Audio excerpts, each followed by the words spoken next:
Injil mengangkat perempuan untuk setara dengan laki-laki. Awalnya perempuan itu hina di masyarakat Bani Israel, dianggap pembawa sial. Sampai masyarakat jahiliyah sebelum Islam datang, apa yang terjadi dengan bayi perempuan? Dibenamkan dalam pasir hidup-hidup, dibunuh, dilempar dari bukit supaya mati langsung seketika. Kenapa? Termasuk Umar pernah membunuh bayi perempuan. Umar radhiyallahu an. Kenapa dia sedih banget? Karena dia ingat masa lalu ketika dia pernah membunuh bayi perempuan. Kenapa mereka membunuh bayi perempuan? Karena dianggap perempuan ini membawa sial. Tapi datang Islam mengubah tradisi itu, mengubah persepsi publik yang tadinya perempuan dianggap hina. Dalam Islam dikatakan surga ada di bawah telapak kaki ibu. Muncul harga diri perempuan naik. Apalagi sebaik-baik kalian yang paling baik untuk istrinya dan aku yang paling baik untuk istriku di antara kalian. Muncul lagi hadis, kalau seandainya laki-laki mau bersabar terhadap istrinya, maka harusnya dia bersabar 70 kali sehari kalau dia disakiti oleh istrinya. Yang ke 71 baru dia boleh marah. 70 belum boleh marah. Jadi perempuan, ibu-ibu, istri kalau mau bikin suaminya sebel sampai 69. Atau 70 boleh lah. Tapi yang ke 71, nah ini udah layak dimarahin. Tapi kan gak pernah ada sampai 70 kan. Paling juga 10%-nya lah, 7 kali sehari. Dan itu istiqomah setiap hari. Hari ini kok kamu gini lagi sih, kemarin udah beda hari. Jadi beda hitungannya, 0 lagi mulai dari awal.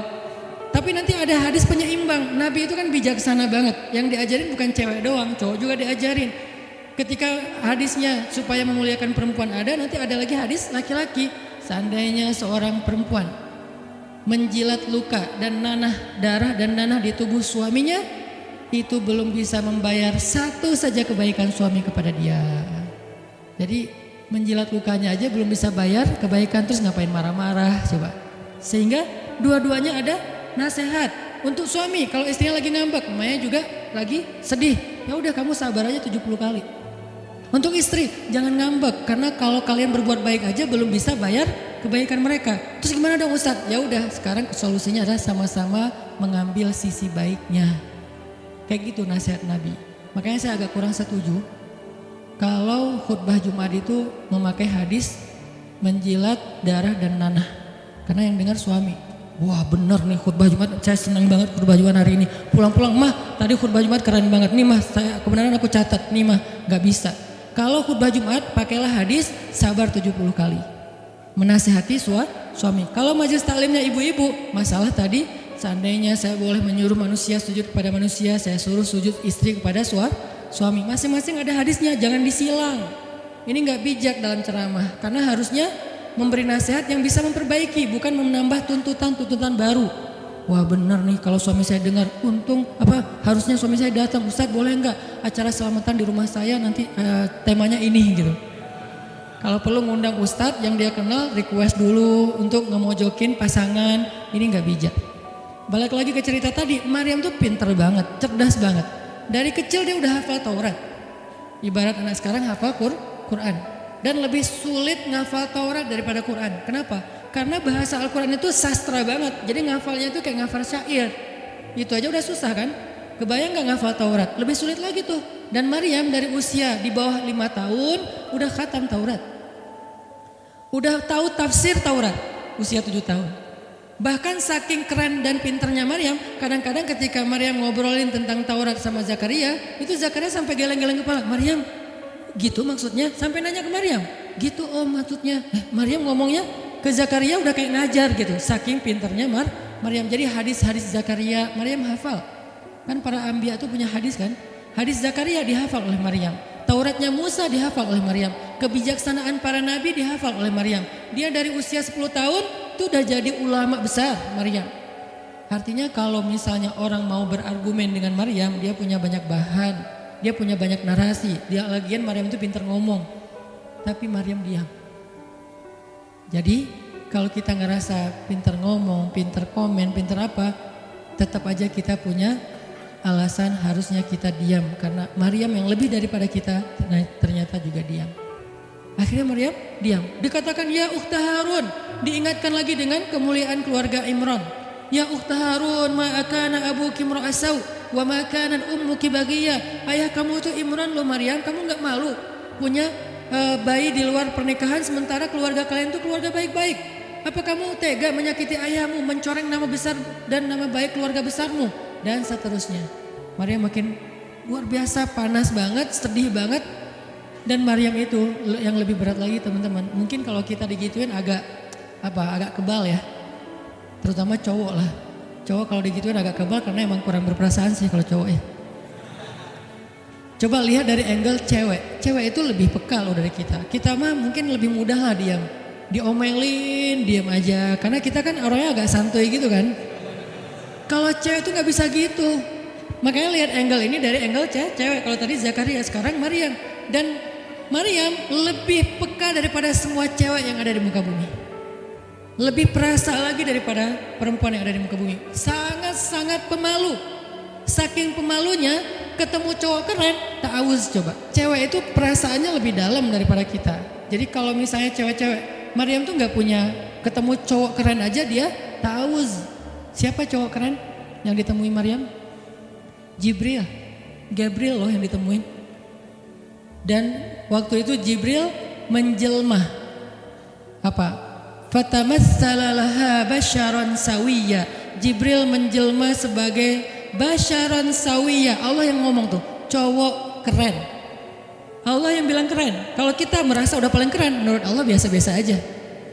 Karena Allah pernah menciptakan Yusuf, Allah pernah menciptakan Muhammad, Allah pernah menciptakan Yahya.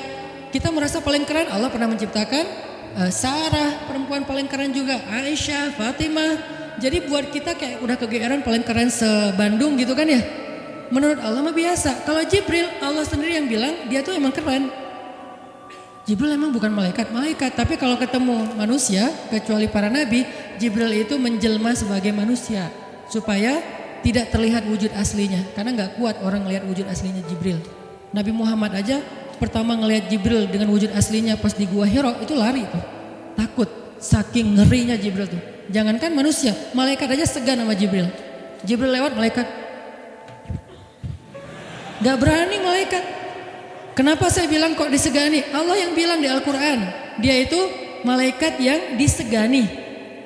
Dzu mirratin, dzu mirrah kalau bahasa kita malaikat yang sangat berwibawa.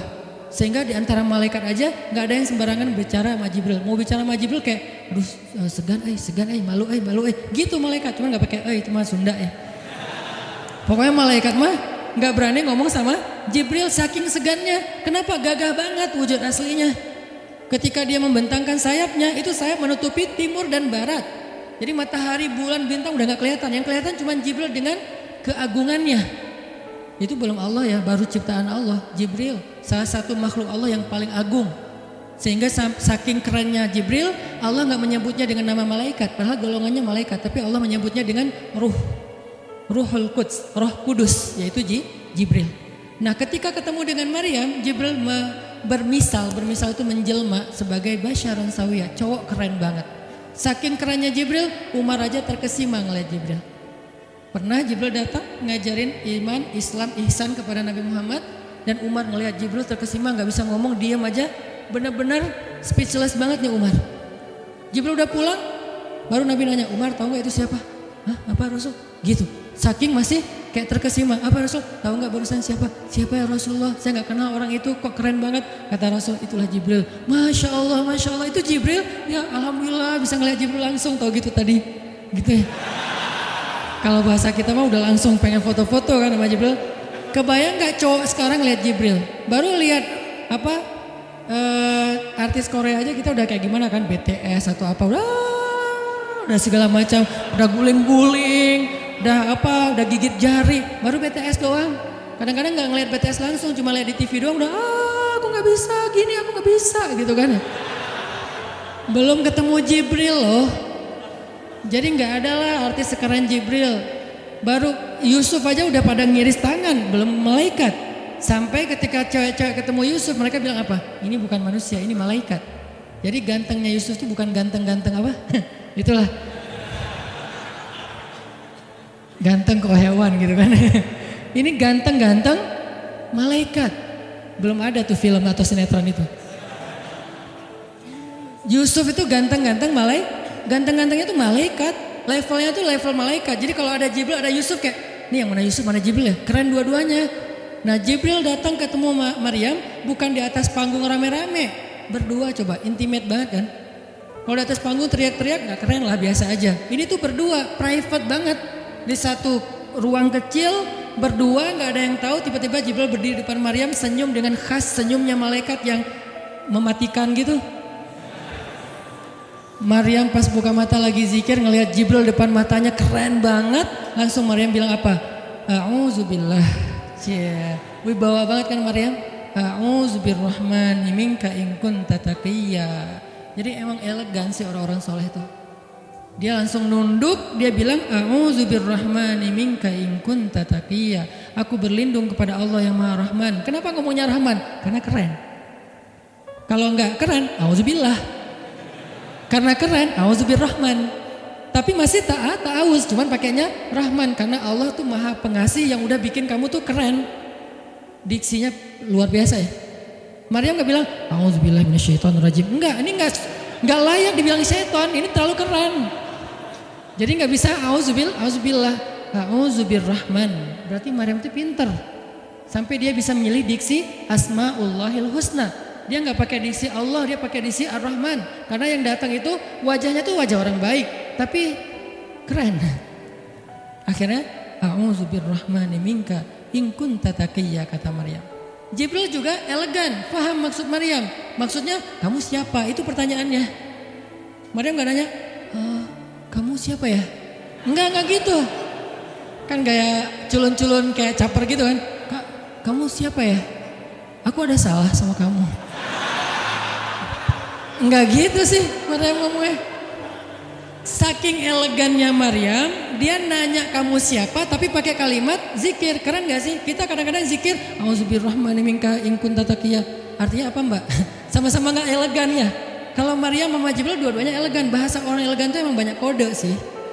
Jadi kita mah yang polos-polos kayak gini, yang remeh-remeh rempeyek gak jelas gini, ya nggak akan paham kalau nggak baca tafsir. Makanya kalau mau theater of mind, baca Quran itu pakai tafsir, pakai kisah, baru kita ngerti kondisinya. Oh gitu banget ya, dahsyat banget ya kejadian waktu itu.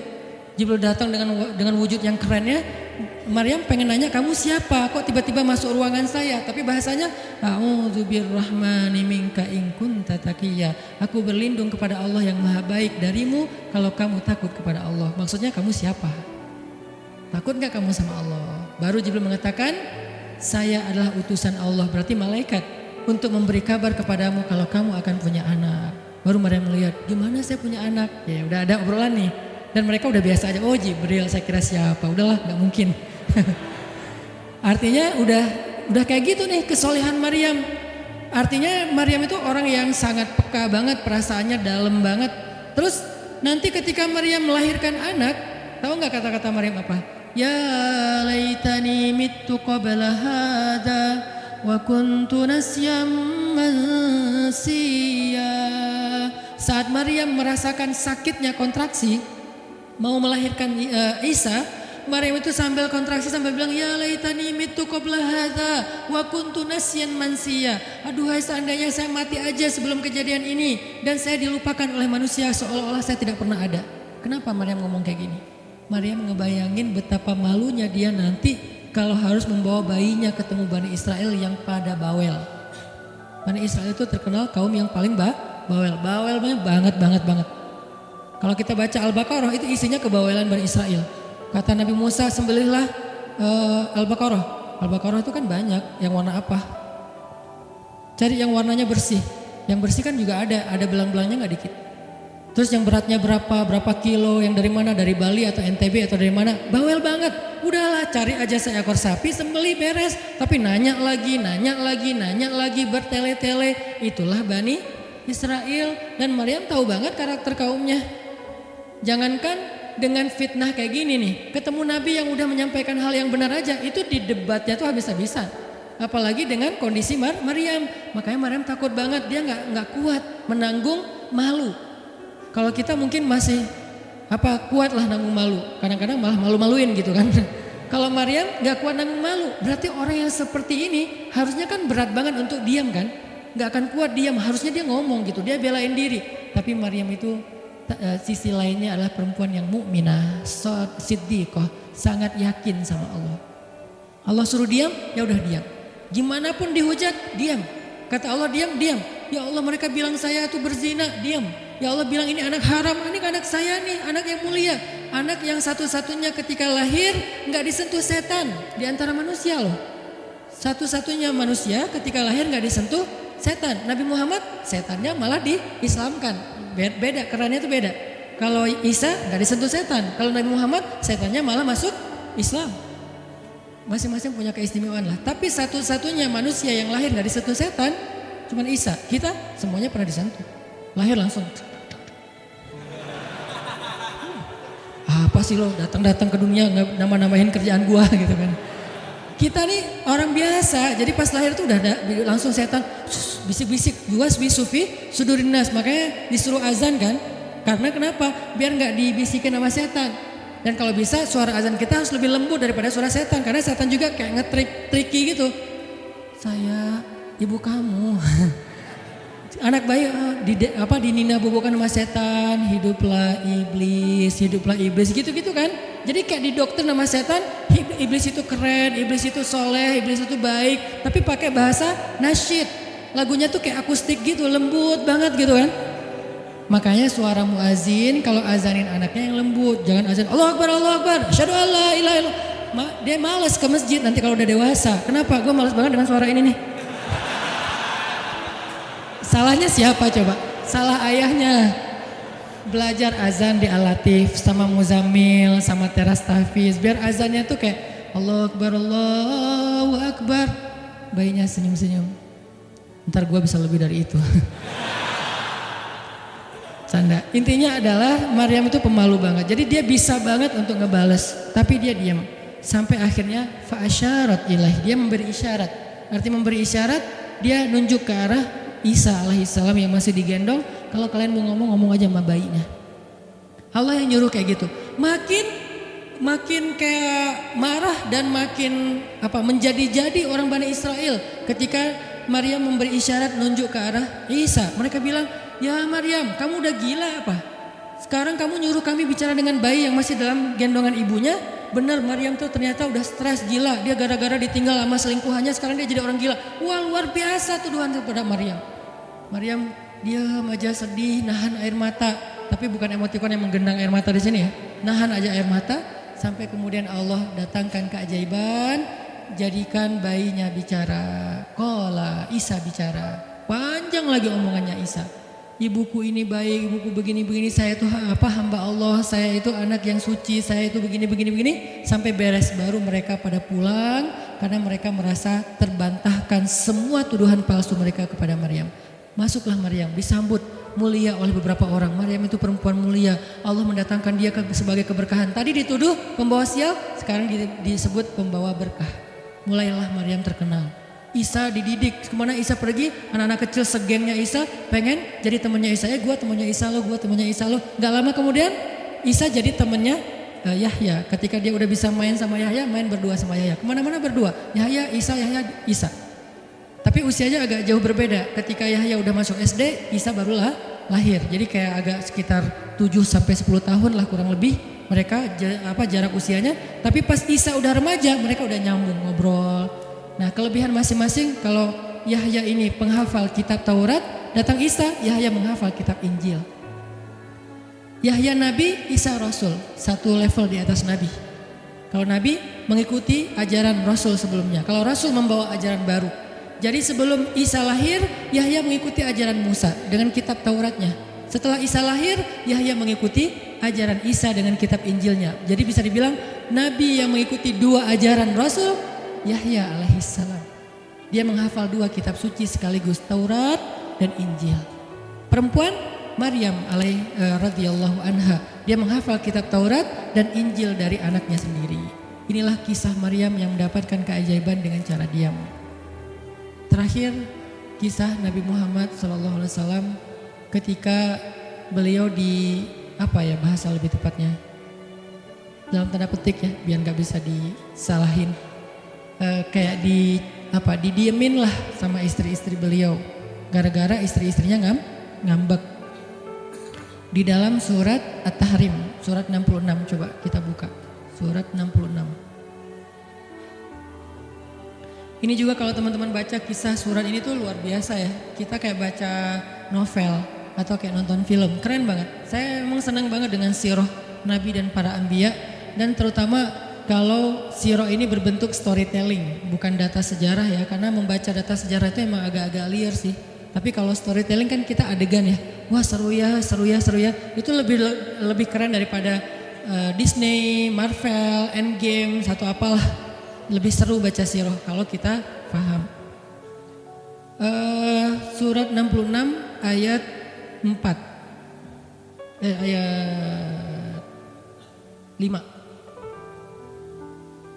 Ayat 5. Itu tuh ceritanya, saya langsung ke ceritanya aja. Ceritanya kan waktu itu Nabi itu biasa punya kebiasaan kalau habis asar sampai maghrib, Nabi ngapain pertanyaannya? Apa sih yang dilakuin Nabi antara asar dengan maghrib? Ternyata kebiasaan Nabi di hari Jumat antara asar, bukan hari Jumat, di hari-hari biasa antara asar dengan maghrib itu adalah keliling ke rumah-rumah istrinya. Antara asar dengan maghrib itu waktu family time lah, keliling antara rumah-rumah istrinya. Kalau nggak habis dalam satu hari, besok dilanjutin. Nah hari itu Nabi datang ke rumah Maria yang dari Mesir itu, istri beliau yang dari Mesir, Maria Kiptiyah, dan lama di rumah Maria. Nggak pulang, nggak pindah-pindah gitu. Sementara Hafsah sama Aisyah udah nungguin Nabi di rumahnya Aisyah berdua. Karena emang Hafsah sama Aisyah ini kan ngegeng banget ya berdua ya. Kayak soulmate banget lah, walaupun sama-sama istri Nabi, tapi mereka kayak fair berdua tuh nggak ada masalah. Kalau yang dengan yang lain mereka cemburu. Nungguin di rumah Aisyah. Hafsah, Nabi di rumah siapa sih sekarang? Kata Hafsah, di rumah Maria. Kok lama banget sih di rumah Maria, dikasih makan apa sih? Gak tahu tuh, dari tadi kita tungguin gak datang-datang. Kan sesama cewek nih ngobrol. Lama gak datang-datang, menjelang maghrib Nabi baru datang. Aisyah udah agak bete nih, lama banget sih giliran di Maria aja datang lama, di rumah saya gak datang-datang. Begitu Nabi datang, tuh Nabi datang. Diam aja Aisyah sama Hafsah. Assalamualaikum. Waalaikumsalam. Kayak ngambek gitu kan. Kata Nabi, Aisyah kenapa? Hafsah kalian kenapa? Kata Aisyah, ya iyalah sedih. Kok di rumah Maria lama banget, dikasih makan apa sih, enak ya? Kata Aisyah. Enggak makan apa-apa, cuma minum madu. Oh kata Hafsah, pantesan kok bau mulutnya gak enak. Pasti madunya gak benar tuh di sana tuh. Iya gak benar, jangan minum madu lagi kata Aisyah. Kata Nabi, ya udah mulai sekarang saya gak akan minum madu lagi. Demi apa? Menyenangkan hati Aisyah. Aisyah langsung yes, Nabi gak akan minum madu lagi demi saya. Berarti saya kan istimewa banget. Kenapa bisa istimewa? Karena aslinya Nabi itu hobi banget minum madu. Kayak saya mungkin senang minum kopi. Tapi demi istri, mulai sekarang saya gak akan ngopi lagi. Kan istri saya ngerasa, wah demi aku tuh dia gak mau ngopi lagi. Kan keren kan? Akhirnya Aisyah ngomong ke istri-istri yang lain. Kalian tahu gak? Kata Aisyah. Kayak ngomong di grup gitu kan. Tapi grupnya bukan grup WhatsApp, grup mereka gitu. Kalian tahu gak? Nabi sekarang gak akan minum madu lagi loh. Kenapa? Karena aku. Wah keren ya Aisyah, istimewa banget ya. Sampai Nabi rela gak minum madu. Padahal madu itu baik. Nabi senang juga demi Aisyah. Ya demi aku gitu. Akhirnya Aisyah bahagia. Allah gak ridho. Begitu Nabi ngomong kayak gitu, Allah turunkan ayat pertama surat At-Tahrim. Ya ayuhan Nabi. Jibril langsung turun. Ya Rasulullah ada pesan. Ada pesan tuh dari Allah. Kata Rasulullah, pesan apa Jibril? Nih, ya ayuhan Nabi, lima tuharrimu ma ahallallahu lak tabtaghi mardhata azwajik. Kenapa engkau mengharamkan apa yang Allah sudah halalkan bagimu? Hanya pengen menyenangkan hati istrimu, wahai Rasul? Astagfirullah, salah ngomong saya. Mengharamkan yang Allah halalkan. Astagfirullah ya Allah, mulai sekarang saya akan minum madu lagi. Astagfirullah, maafin saya ya Allah. Jibril balik ke Allah, kasih tahu Nabi akan minum madu lagi. Nabi ngomong ke istri-istri, ngumpulin semuanya kecuali Aisyah. Semuanya dikumpulin. Ada Hafsah di situ. Wah istri-istriku, maaf ya aku salah ngomong kemarin di depan Aisyah. Sekarang aku akan meralat. Mulai sekarang aku akan minum madu lagi di rumah-rumah kalian. Jadi kalau sore aku lagi datang, siapkanlah madu seperti biasanya. Terus istri-istri Nabi ngerasa, Masya Allah Nabi sekarang minum madu lagi demi kita. Gitu kan ya. Kan antara mereka kan saling pengen nunjukin siapa yang paling istimewa kan. Demi kita sekarang Nabi udah minum madu lagi. Nabi sampai meralat kata-katanya. Akhirnya ternyata kalimat itu sama Hafsah disampaikan ke Aisyah. Kalau bahasa sosmed kita di capture, di forward. Kan bahaya banget kan? Disampaikan ke Aisyah. Aisyah tuh lihat Nabi sekarang minum madu lagi loh. Demi siapa coba? Demi kami. Aisyah, innalillah, jadi Nabi gini. Cuman Aisyah gak sampai ngomong kayak kita. Dasarnya cowok dimana aja sama. Itu mah kata-kata cewek sekarang ya. Kalau Aisyah kan elegan kan gak ngomong gitu. Akhirnya pas Nabi datang Aisyah diam. Aisyah diam. Kata Nabi, Aisyah kenapa? Aisyah kenapa? Oh jadi gitu. Di belakang ternyata sekarang minum madu lagi. Hah? Nabi langsung datangin sama Jibril. Rasulullah tahu nggak kenapa mereka rame-rame sekarang? Siapa yang ngasih tahu nih ke Aisyah? Jibril ternyata jadi penengah. Makanya jangan macam-macam deh sama Nabi. Ada Jibril, ada Allah kan susah gitu membuat rahasia. Tahu nggak Rasulullah kenapa Aisyah ngambek? Kenapa wahai Jibril? Gara-gara Hafsah ngebocorin rahasia Nabi kepada Aisyah. Oh ini kerjaan Hafsah kata Nabi. Oke, Hafsah. Panggil nih Hafsah. Dipanggil Hafsah, kata Nabi Hafsah. Kamu udah membocorkan rahasia saya. Ini menurut sebagian tafsir. Memang ada banyak tafsir sih. Salah satu tafsirnya kayak gitu. Hafsah kamu udah membocorkan rahasia aku. Dan sekarang istri-istri pada ngambek. Istri yang lain juga ikut ngambek sekarang. Gara-gara Nabi kayak sekali minum madu sekali gak minum madu. Yang lain pada diam semuanya. Datang ke rumah Ummu Salamah. Assalamualaikum Ummu Salamah. Waalaikumsalam. Tadi kayak aku belum selesai jemuran. Udah langsung pergi jemuran. Gak mau ngomong sama Nabi. Maria, assalamualaikum, waalaikumsalam. Kayaknya tadi aku lagi sibuk nyetrika deh. Jadi nggak ada yang mau ngomong sama Nabi. Diam semuanya. Nabi kan jadi sedih kan? Gara-gara siapa coba? Gara-gara Hafsah. Akhirnya Nabi bilang, Hafsah, aku kecewa banget dengan sikap kamu. Kamu nggak jaga rahasia aku. Sekarang aku antar kamu pulangnya ke rumah Umar. Bahasa lainnya diceraikan. Hafsah dicerain sama Nabi. Kerennya Hafsah pas digituin, dia cuma nangis. Dia nggak bilang, ya Rasulullah, Rasul tega nyerahin saya, terus saya gimana? Gitu, enggak. Rasulullah cuma masalah madu doang, cuma masalah capture dan saya forward doang kayak gitu langsung diceraikan. Tega banget sih Rasulullah. Rasulullah nggak punya hati apa? Enggak. Hafsah tuh diam. Ini nih keajaiban diam yang lain ya. Diceraikan sama Nabi. Innalillah, astagfirullahaladzim. Hafsah yuk kita pulang ke rumah Umar. Ya Rasulullah pulang aja. Baik banget nih Hafsah, soleha banget. Jadi by the way emang semua istri Nabi itu soleha, cuman namanya perempuan kadang-kadang muncul sifat dasarnya mereka cemburu, mereka sedih, mereka baper. Tapi itu manusiawi dan perempuan yang soleha pun merasakan hal itu. Hafsah pulang ke rumah Umar. Assalamualaikum, waalaikumsalam. Dibuka sama Umar, ya Rasulullah. Hafsah langsung masuk ke kamarnya. Ya Rasulullah, anak saya bikin salah apa? Pasti dia nyakitin Rasulullah ya. Maaf ya Rasulullah. Langsung Umar marah-marah. Hafsah, kamu ngapain dekat sama Rasulullah? Hafsah diam aja, dimarahin habis-habisan sama Umar. Umar tahu sendiri sayang banget kan sama Nabi. Ketika ada masalah antara Nabi dengan anaknya, pasti yang dimarahin anaknya, bukan Nabi. Nabi pulang, Hafsah diomelin sama Umar, diam aja nggak ngomong apa-apa, diam. Akhirnya Jibril turun. Jibril turun, ya Rasulullah ada pesan dari Allah. Apa wahai Jibril? Di surat At-Tolak, surat putus. Kan At-Tolak itu artinya diputusin. Bahasa ini pesantrennya dicerai. Turun surat At-Tolak. Kata Jibril, Allah nyuruh kamu raji'ha ya Rasulullah, raji'ha innaha qawwamah sawwamah fa innaha min azwajika fil jannah. Wahai Rasulullah, rujuk Hafsah, rujuk Hafsah. Disuruh rujuk. Allah nggak reda Rasul menceraikan Hafsah. Tahu nggak kenapa Allah begitu membela Hafsah ketika Hafsah ada masalah dengan Rasul? Salah satunya karena Hafsah diam. Harusnya Allah ngebela Rasul, Umar aja ngebela Rasul, sahabat-sahabat ngebela Rasul karena Rasulullah selalu benar. Tapi Allah ngebela Hafsah, kenapa? Karena Hafsah diam, sebegitu ajaibnya diam. Sampai ketika ada seorang perempuan bermasalah dengan kekasih Allah, Allah malah membela perempuan ini, bukan kekasihnya. Raji'ha ya Muhammad, rujuk Hafsah, dia itu istrimu di dunia dan di surga. Akhirnya Rasulullah, jadi saya rujuk wahai Umar, ya Hafsah masih nangis di kamarnya. Balik lagi Rasulullah naik onta ke rumah Hafsah. Assalamualaikum, waalaikumsalam. Ya Rasulullah udah saya marahin tuh. Hafsah kata Umar, udah gak apa-apa Rasulullah, udah gak usah bersedih, udah saya marahin habis-habisan dia tuh. Kata Rasulullah, Umar, aku pengen ngomong sama Hafsah. Ya Rasulullah jangan, biar saya aja ngomong. Dia emang gak bisa ketemu sama Rasul. Ya Umar, aku pengen ketemu sama istriku. Hah, istrimu? Hafsah itu Rasulullah. Keluar lagi Hafsah, soleha banget, lembut banget. Keluar, ada apa ya Rasul? Hafsah tuh gak marah-marah. Ada apa Rasul? Hafsah, aku pengen ngomong sama kamu. Umar diam bingung. Kata Rasulullah, Hafsah, aku ingin ajak kamu balikan. Romantis gak sih? Rasul pengen ngajak Hafsah balikan. Kok balikan sih Ustaz? Ya rujuk kan balikan. Rujuk artinya kembali ya balikan. Hafsah balikan yuk. Umar bingung, hah balikan? Hafsah, Allah yang nyuruh aku untuk merujuk kamu. Umar makin bingung, Hafsah kamu keren banget, sampai Allah belain kamu gitu. Kata Nabi, Hafsah, Allah turunkan ayat khusus tentang kamu di surat ini. Umar makin bingung, sampai turun ayat, Masya Allah, anakku ini subhanallah, Masya Allah gitu kan ya. Akhirnya, ya Rasulullah, Allah sampai turunkan ayat tentang masalah ini. Alhamdulillah, Hafsah sujud syukur, Hafsah nangis, Hafsah langsung meluk Rasul. Umar, aduh gimana nih?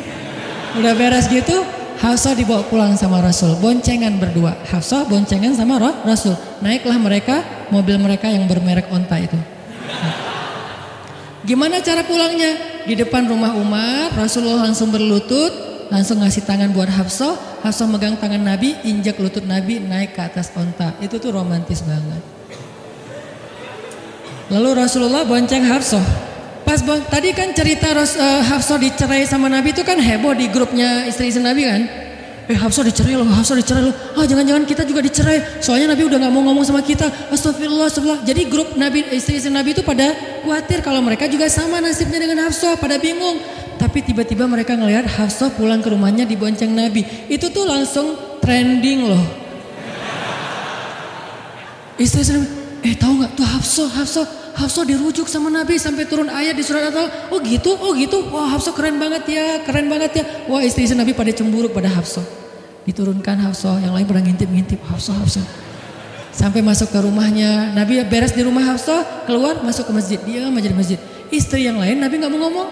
Aisyah, Ummu Salamah, Saudah, Maria, Sofia, siapa lagi? Yang Zainab bintu Jahsy. Semuanya Nabi diamin, nggak mau diajak ngomong. Datang satu-satu, ya Rasulullah mau dibuatin minum apa? Astagfirullah, subhanallah. Datang lagi Aisyah, Rasulullah capek, subhanallah. Diam semuanya, nggak ada yang mau diajak ngomong sama Nabi. Udah mereka akhirnya pada pulang, bingung. Nasib kita gimana ya? Tanya ke Hafsah yuk. Sekarang Hafsah jadi kayak selebritinya. Hafsah, pada datang ke rumah Hafsah. Hafsah bantuin kita dong. Sampai Aisyah aja yang tadinya kayak bisa dibilang kayak pemimpin istri-istri Nabi kan. Aisyah paling cerdas, paling disayang sama Nabi. Sekarang Aisyah diam-diam ngomong, Hafsah bantuin dong, kita nih lagi digantung sama Nabi. Kata Hafsah sekarang kan kayak lagi di atas angin gitu. Kalian sih nyakitin Rasul, cie. Hafsah tuh kayak wah lagi masa-masanya Hafsah gitu kan. Hafsah gimana dong? Ya udah ngomong aja langsung sendiri. Rasulullah nggak mau ngomong sama kita. Ya udah coba minta tolong ke ayah kamu Aisyah, kan ayah kamu dekat sama Rasulullah. Akhirnya ngundang Abu Bakar, ya Abu Bakar baca deh tafsir dari ayat-ayat ini. Abu Bakar datang, ayah tolongin kami dong. Kenapa? Kami tuh dianggurin sama Nabi, didiamin, digantung udah seminggu lebih. Jangan-jangan kami juga dicerai kayak Hafsah. Kalau Hafsah dicerai tapi udah dirujuk, kami gimana nasibnya? Akhirnya ya udah biar aku yang ngomong sama Rasul. Datanglah Abu Bakar ke masjid. Rasul lagi zikir. Ya Rasulullah, itu istri-istrimu mutus saya. Subhanallah. Ya Rasulullah, Masya Allah. Ya Rasulullah, la ilaha illallah. Abu Bakar aja Rasul gak mau ngomong sama dia. Padahal Abu Bakar itu udah paling akrab sama Nabi. Abu Bakar diam, gak bisa diajak ngomong nih. Abu Bakar balik lagi ke rumah istri-istri Nabi. Kata istri-istri Nabi, gimana Abu Bakar? Astagfirullah, innalillah, gimana kalau Abu Bakar aja gak bisa, gimana yang lain? Terus akhirnya datang lagi ke Hafsah. Hafsah bantuin dong, kita udah gak jelas nasibnya nih. Kata Hafsah, ya udah aku minta tolong ayahku ya. Hafsah masih kayak gak mau langsung ke dia gitu. Ya udah aku minta tolong ayahku ya, panggillah Umar. Ayah bantuin mereka dong, nasib mereka sekarang lagi terkatung-katung gitu. Umar marah, kalian sih. Nah, tadi kan yang diomelin Hafsah kan, sekarang diomelin semua istri Nabi diomelin sama Umar. Dan salah satu kalimat omelannya Umar, itu tuh kerennya Umar sampai di repost sama Allah. Coba, ada nggak manusia yang kata-katanya di repost Allah? Nggak ada, cuman Umar.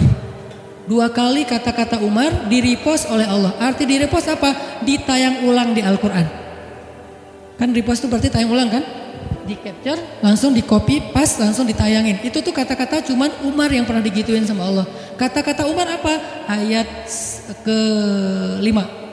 Kata Umar, kalau kalian gak minta maaf sama Nabi, Allah bisa aja mentalak kalian, menceraikan kalian dari Nabi, lalu menggantikan untuk Nabi istri yang lebih solehah, lebih hafizah, lebih bertaubat, lebih baik, lebih cantik, lebih perawan daripada kalian. Itu tuh kata Umar yang ada di ayat ke-5.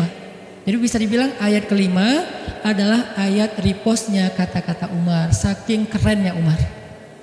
Sampai Nabi pernah bilang kalau ada Nabi setelah aku, Umar lah orangnya. Cuman gak ada Nabi setelah aku. Jadi kalau ada orang yang benci sama Umar, saya heran, dia baca sirah apa? Karena Umar tuh keren banget, Abu Bakar tuh keren banget. Kalau kita baca sirah mereka dahsyat tuh. Dan kalau ada yang bilang Umar sama Ali itu nggak akur, aneh juga. Karena Ali memberi nama anaknya, yang pertama Abu Bakar, yang kedua Umar, yang ketiga Utsman. Ketika ditanya sama Umar, ya Abul Hasan, kamu memberi nama mereka dengan nama-nama kami, kenapa? Kata Ali, aku berharap mereka jadi orang soleh seperti kalian. Terus gimana caranya? Ali ngasih nama Umar sementara dia benci sama Umar? Gak mungkin dia benci. Masa ngasih nama orang yang dibenci kan? Dek, namanya siapa? Namrud. Kok Namrud sih? Kan ayah saya benci banget sama Namrud.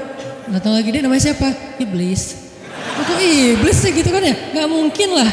Ngasih nama anak pasti karena sayang. Kayak saya ngasih nama Aisyah, Maryam, Mutia, Yahya, Ertugrul itu karena emang saya ngefans dan ngidolain banget dengan nama-nama ini. Yahya, Ayyash, tiga tokoh di situ. Nabi Yahya, Ayyash sahabat Nabi, dan Yahya Ayyash mujahid Palestina.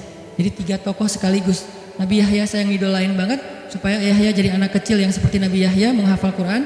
Kedua, Ayyash itu sahabat Nabi Muhammad.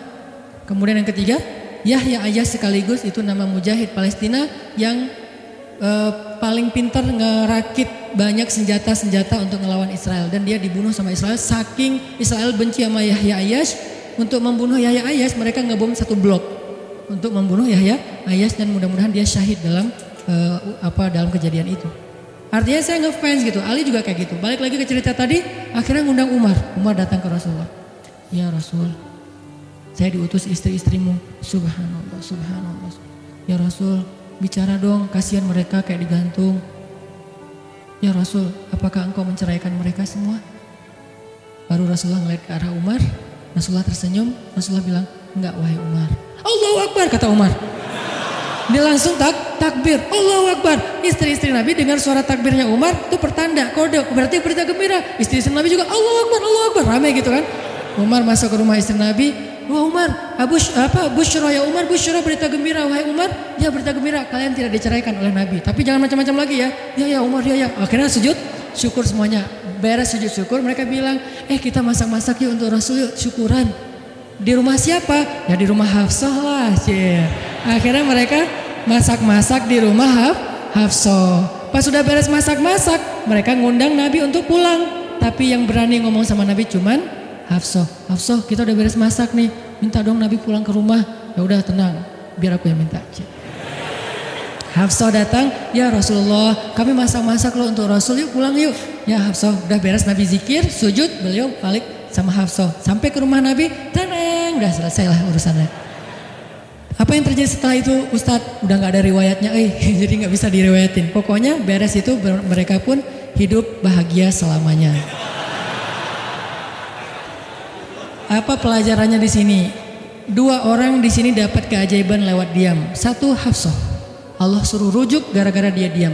Kedua Nabi, diam aja sambil zikir, sampai akhirnya Allah beri pelajaran yang berharga. Istri-istrinya yang tadinya ngambek serentak semuanya insaf bahasa kita, sadar, dan mereka minta maaf kepada Rasulullah. Jadi kalau istri lagi ngambek, lagi ngomel, diam. Isilah diam kita dengan zikir. Tapi zikirnya bukan auzubillahi minasyaitonirrajim, auzubillah. Jangan, dia bukan setan. Dia hanya lagi ngambek. Subhanallah, masya Allah, alhamdulillah. Yang paling efek itu la haula wala quwata illa billah. Itu ngefek banget. Mudah-mudahan ini bisa menjadi penyemangat, motivasi untuk kita semuanya. Betapa kata as-samt, as-sukut, diam aja dalam Islam itu adalah kebaikan yang luar biasa dahsyat. Mudah-mudahan itu bisa jadi behavior, perilaku kita sehari-hari, perilaku kita di sosial media, perilaku kita di jalan, di rumah, dimanapun. Sehingga orang yang sudah hijrah, udah ngaji, mukmin, harusnya bisa menjadikan diam sebagai bentuk pembelaan diri kalau dia ada masalah. Barakallahu fiikum. Subhanakallahumma wa bihamdika asyhadu an la ilaha illa anta astaghfiruka wa atubu ilaik. Assalamualaikum warahmatullahi wabarakatuh.